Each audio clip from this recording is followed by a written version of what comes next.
Olá pessoal, beleza? Tudo bem? Então vamos para a nossa aula 5, a aula que falaremos do cálculo de volume de sólido de revolução. Então, sólido de revolução, pessoal, vai ser um sólido obtido através da rotação de uma função ao redor do eixo x ou ainda ao redor do eixo y. Então, só lembrando, pessoal, ó, que rotação, tá? Vou deixar aqui para vocês, ó. Sempre que aparecer esse termo aqui na nossa aula, ele é um sinônimo, tem o mesmo significado que revolução. Tá? Então, revolução é a mesma coisa que rotação, rotação, revolução. Fazer uma rotação é dar um giro, né? Então, dá a ideia de uma revolução, certo? Ao redor do eixo Y ou ao redor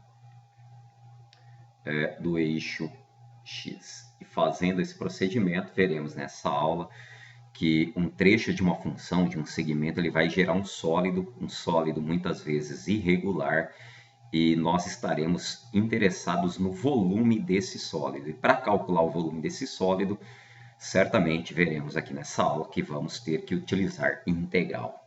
Vamos lá então? Pessoal, então só lembrando aqui, ó, o que precisamos dominar para essa aula aqui, tá?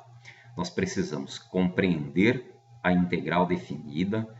Estaremos aplicando novamente, né, o teorema fundamental do cálculo. É importante conhecer e aplicar as regras de integrais imediatas das funções polinomiais, trigonométricas, exponenciais, logarítmicas, raiz quadrada, raiz cúbica, enfim. Executar os cálculos de área sob e entre curvas, que estamos falando, pessoal. Aulas 1, vimos isso, ó, aulas 1, 2 e 3, e na aula 4 vimos isso daqui, ó. Resolver problemas de valores iniciais imediatos, certo? Iremos aprender então integrais para volume, sólidos de revolução, volume de sólidos de revolução. Então, veremos como aplicar uma integral para o cálculo de volume, veremos o que é um sólido, como obter um sólido de revolução e como utilizar a integral para calcular o volume desse sólido de revolução. Sempre através de situações problemas. O objetivo principal, então, saber identificar e calcular uma integral de volume, saber relacionar um volume com uma integral, saber identificar um sólido de revolução. Só lembrando, então, mais uma vez, pessoal, para deixar claro, essa aula 5 eu vou dividir ela em 3 ou mais vídeos, e nesse primeiro vídeo, nessa primeira parte da aula, o meu foco é mostrar para vocês o que é um sólido de revolução e como calcular o volume desse sólido. E no cálculo, como esse sólido muitas vezes vai ser um sólido irregular, nós estaremos utilizando integral para calcular esse volume, ok?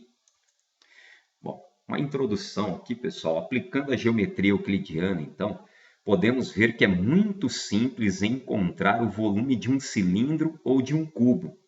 Porém, no nosso cotidiano, no nosso dia a dia, podemos encontrar as mais variadas formas e assim podemos observar que a minoria delas vai ser considerada regular, como as citadas aqui, um cilindro, um cubo.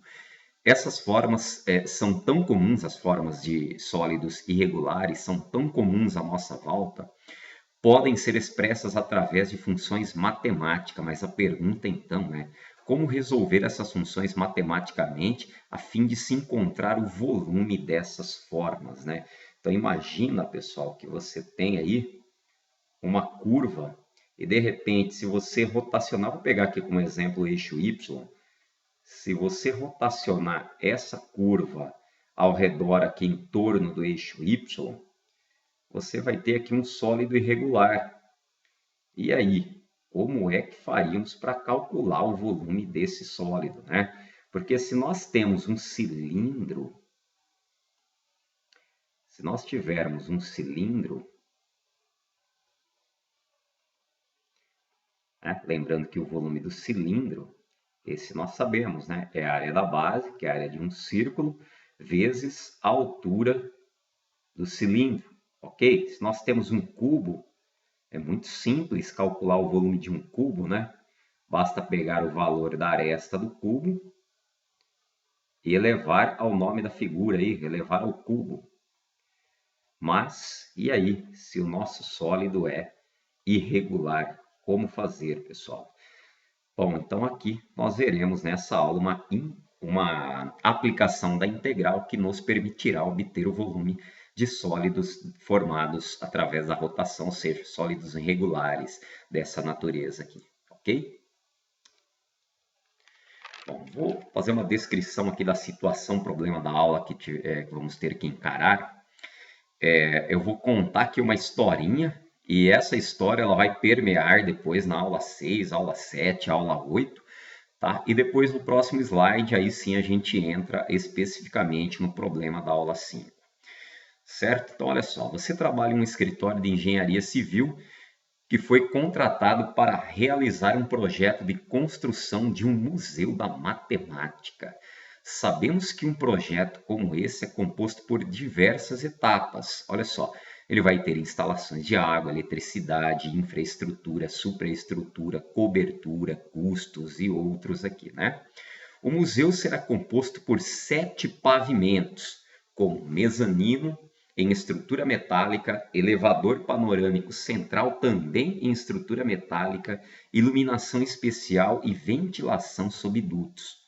A estrutura da construção será em sistema de casca de concreto armado autoportante e no topo do edifício estará localizada a caixa d'água. A equipe comandada por você será responsável pelos cálculos em função da área onde o museu será construído e pela determinação do custo da casca de concreto do edifício. Você já pensou como o cálculo de diferencial integral te auxiliará a cumprir essas etapas e fazer da sua equipe um sucesso dentro do escritório? Como calcular o volume do projeto utilizando esses conceitos? Então, veja bem, pessoal, olha só a situação, problema que nós temos na aula 5. Então, lembrando que aqui nós vamos construir um museu da matemática, olha isso. Então, na primeira etapa, lembrando que, como eu disse, a construção desse museu ocorrerá em várias etapas. Eu vou descrever aqui o que nós vamos ter que fazer na primeira etapa, ou seja, na aula 5, a situação, problema da aula 5. Então, na primeira etapa, você vai direcionar a sua equipe a realizar o projeto da construção, onde será instalado o Museu da Matemática. A primeira etapa desse projeto será calcular o volume de concreto armado autoportante utilizado para construir a casca do edifício. Sabendo-se que a casca de concreto deve possuir 30 centímetros de espessura, tá? Essa espessura aqui que eu já vou falar aqui com vocês, está vendo? Isso aqui é uma casca. Então, essa espessura ela tem que ter 30 centímetros, tá? E a construção tem que ter 25 metros de altura. Então, essa altura aqui, pessoal, ó, tem que ter aqui 25 metros, tá? Estudaram-se as possibilidades junto à sua equipe e foi concluído que essa construção deverá ser calculada rotacionando a região limitada entre as retas y igual a zero, x igual a zero, a curva y igual a 25 menos x ao quadrado, que é uma parábola, onde x encontra-se no intervalo de menos 5 a 5, determinará o formato externo da casca. Tá vendo aqui? Já a curva y igual a 24,7 menos 1,12x ao quadrado, onde x está delimitado entre menos 4,7 e 4,7, determinará o formato interno da casca. Ambas as rotações são em torno do eixo y, formando então a casca que dará origem ao nosso formato, né, ao nosso Museu da Matemática. A partir desses dados, como você vai direcionar sua equipe a calcular o volume de concreto? É possível usar integrais para realizar essa etapa do projeto? Né? Veremos que é claro, né? Claro que sim. Então, olha só, pessoal. Esse daqui, apresento aqui para vocês, né, como eu tinha no slide anterior, uma ideia de como será o nosso Museu da Matemática. Perceba que aqui nós temos duas curvas, né? Essa curva aqui, ó, ela vai dar o formato da casca externa e aqui da casca interna. Só lembrando lá, pessoal, ele falava que essa daqui é a função 25 menos x ao quadrado, uma parábola com cavidade voltada para baixo. Então, este valor aqui em cima é 25, certo? É o valor onde ela corta o eixo y. Já para dar o formato aqui da função interna, e assim, dar o formato da casca mesmo, né? Nós temos uma outra função, que é a função 24,7 menos 1,12 x ao quadrado. Então, esse valor aqui é 24,7. Perceba que aqui você tem uma diferença de 0,3, né, metros, ou seja, 30 centímetros, que é a espessura da casca do nosso museu aqui, certo? Então, a espessura, como ele falou lá, tem que ser de 30 centímetros. Ele fala que o limite dessa função aqui vai de menos 5 até 5. E o limite para essa outra função vai de menos 4,7 até 4,7. E aí, pessoal, a pergunta é como calcular o volume da casca, para saber quanto de concreto, enfim, que nós iremos utilizar para construir esse museu aqui da matemática.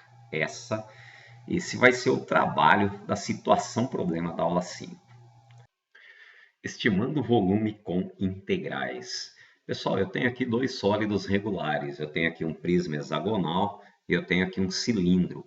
E sabemos que para calcular o volume desses sólidos, é muito simples isso, basta fazer a área da base multiplicado pela altura ou espessura do objeto. Então, aqui o que seria a área de uma base, né? Seria essa área aqui, né? Por exemplo, a área desse hexágono. Ou ainda, essa daqui, né? É a mesma.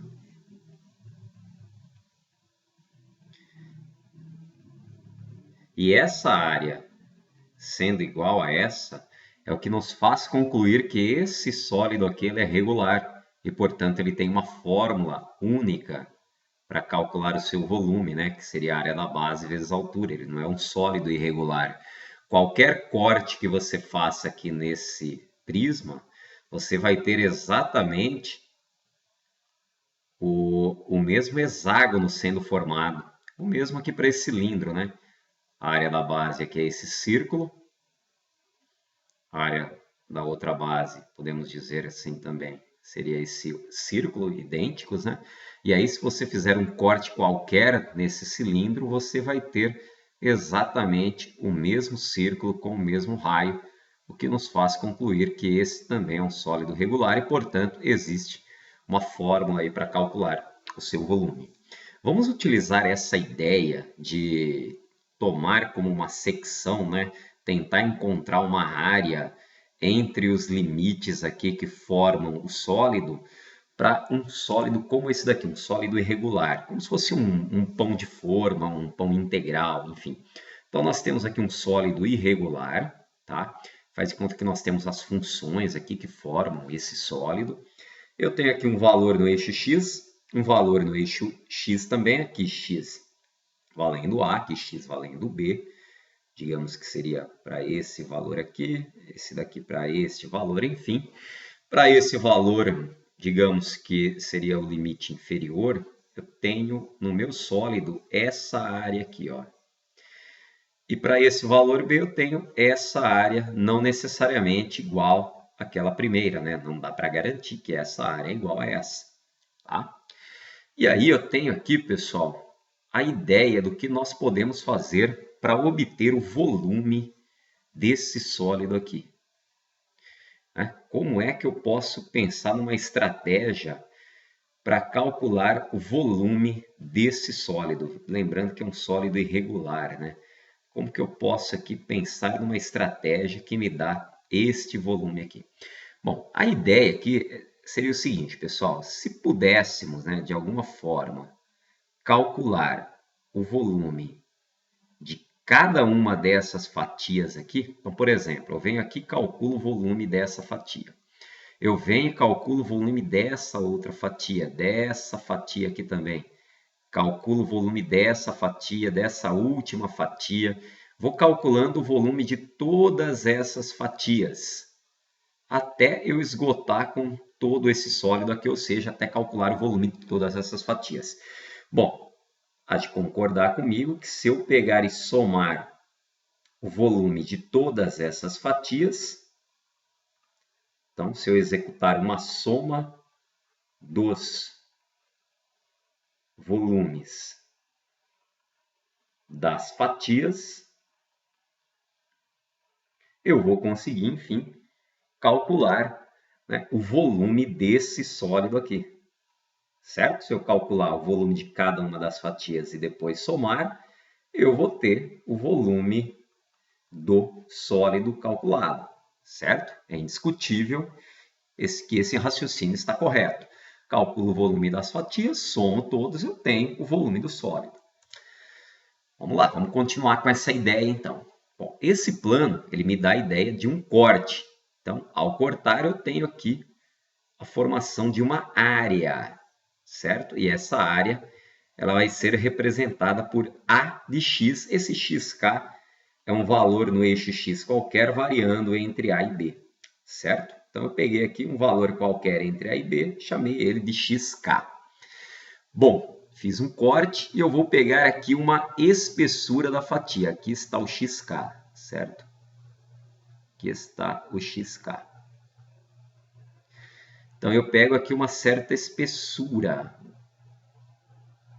Vou falar em espessura pela posição que estaria a fatia, senão falaríamos em altura da fatia.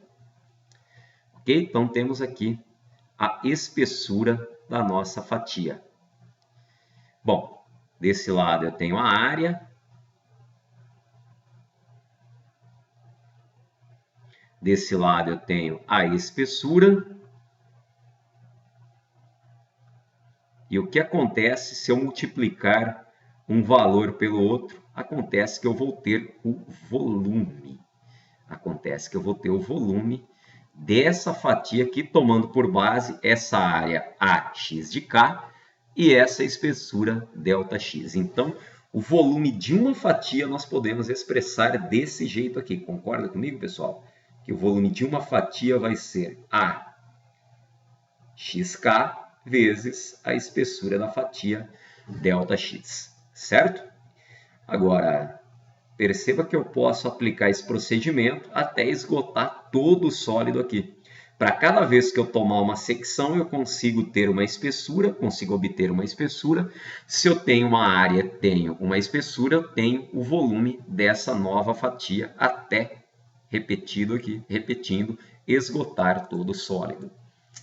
Então, nessa próxima figura, eu tenho essa ideia, né? Eu peguei todo o sólido geométrico, todo o meu sólido irregular que eu tinha ali, fatiei todo esse sólido, certo? ΔX vai representar a sua espessura, como eu tenho aqui, né? Essa aqui seria o sólido fatiado, aqui uma ilustração do mesmo.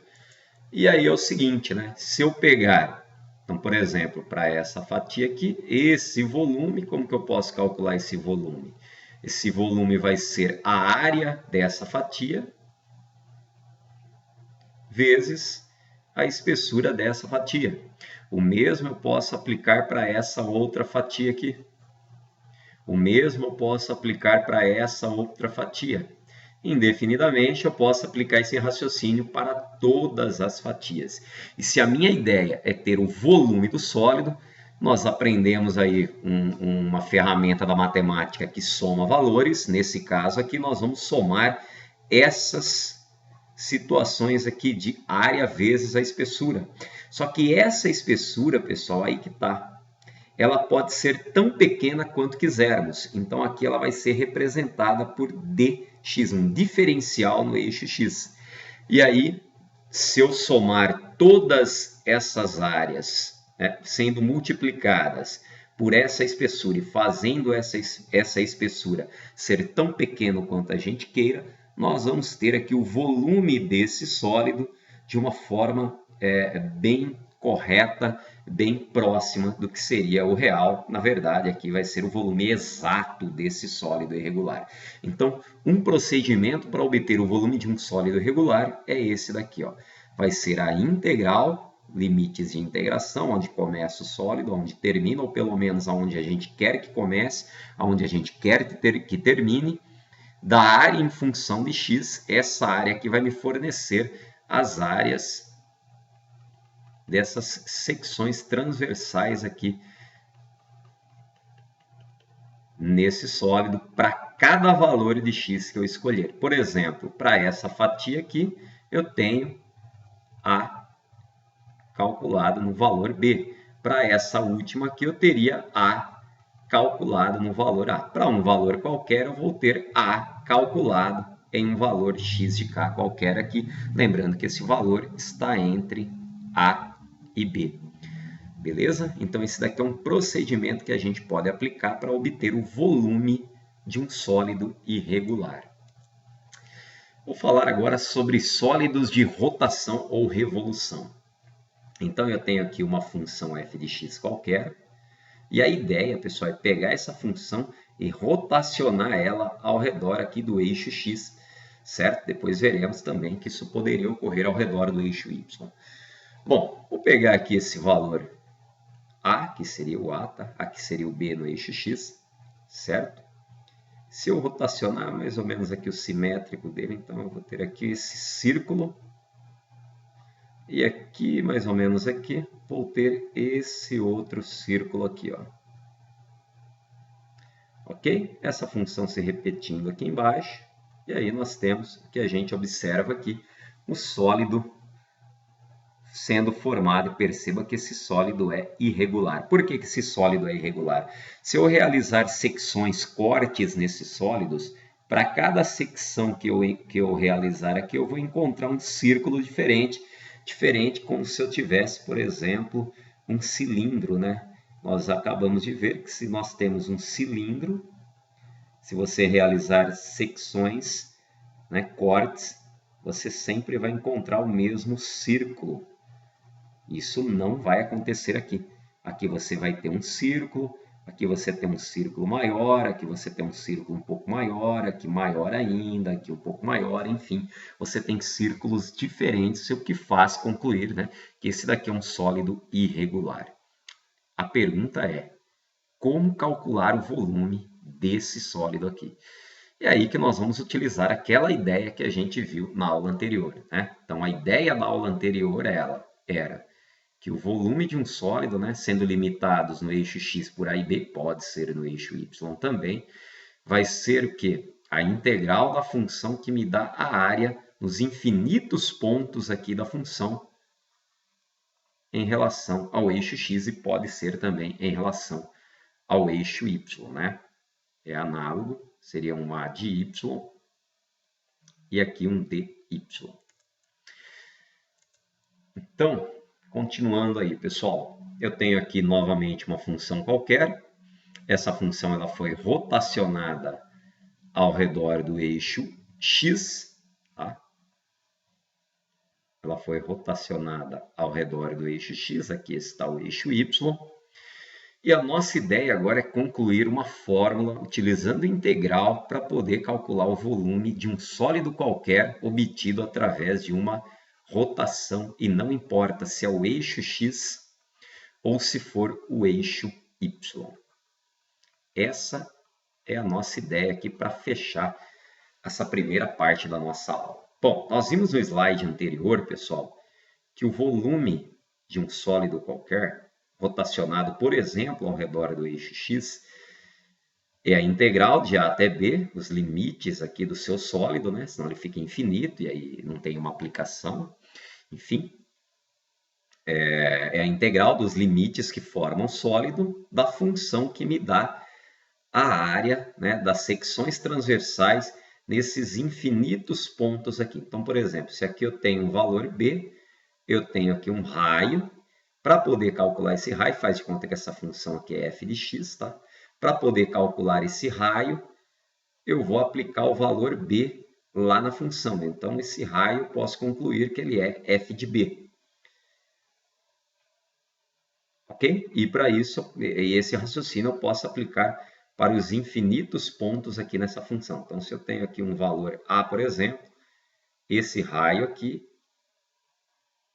ele é calculado através da aplicação do valor a diretamente aqui na função. Ok? Então, esse a de x ele me dá a área desses infinitos círculos, né? Através aqui dos limites que formam o meu sólido dx. Agora, essa área ela pode ser calculada, né? Nós sabemos que a área de um círculo ela é π vezes um raio elevado ao quadrado. Esse raio aqui que está a história, pessoal. Para obter esse raio nessas situações, nós utilizamos a função. Então, para obter o raio, esse raio ele depende dos valores que nós estamos tomando aqui no eixo x. Então, na verdade, esse raio aqui nessa situação é uma função. Na verdade, pessoal, esse raio é a própria função que forma, que dá origem ao sólido geométrico aqui rotacionado em torno do eixo x. Por isso que seria f de x, não seria f de y aqui. Bom, resumindo essa história, pessoal, essa área ela fica melhor escrita desse jeito aqui, ó. π vezes f de x elevado ao quadrado. Substituindo agora essa informação novamente aqui, nós temos uma fórmula e essa fórmula nós iremos utilizar para resolver os problemas de cálculo de volume de sólidos de rotação, que vai ser a integral de a até b de π vezes a função que gera o sólido elevado ao quadrado dx. Se for ao entorno do eixo y, analogamente, π integrado de a até b vezes f de y elevado ao quadrado, só que aqui dy. Entenda uma coisa aqui, pessoal. Entenda uma coisa aqui, que esse a de x ele vira π vezes a função elevada ao quadrado, porque para calcular a área, são áreas de círculos, né? Para calcular a área, nós temos esse recurso, essa fórmula, π vezes o raio ao quadrado. Para calcular esse raio, ele depende de cada ponto que você está pegando aqui no eixo x.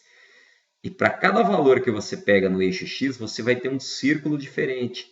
E para obter o raio desses círculos ou desses infinitos círculos, você tem que recorrer à função que dá origem ao nosso sólido geométrico.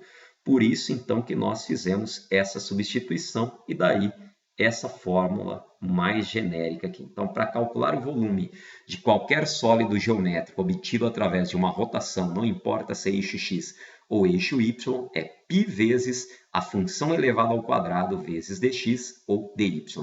Esse π aqui, pessoal, nós podemos colocar aqui fora da integral, já que ele é uma constante. Pessoal, é isso. Agora, na próxima aula, nós vamos resolver esses exercícios. Até mais, então, pessoal.